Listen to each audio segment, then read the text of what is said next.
On January 12th, I will be biking from Lake Park to Miami.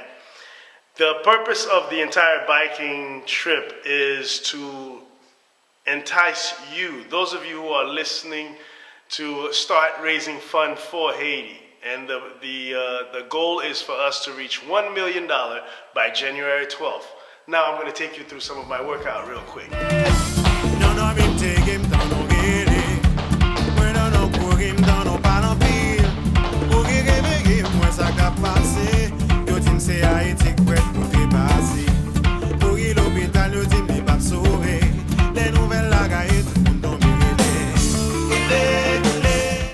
I also do some of my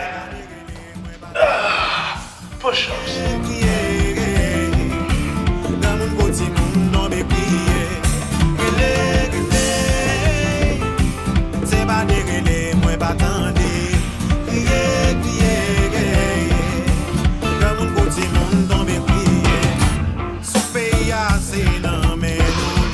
Riding from Lake Park to Miami is going to be 80 miles long.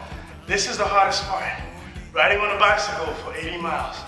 Not only 80 miles, but also we have to stop in every municipality and speak to some of the mayors, city commissioners, and some of the community leaders. We need you to take part in this project because this is serious. If you want to participate, please go to colorofhope.org and join in. Help us save Haiti. $1 million for Haiti.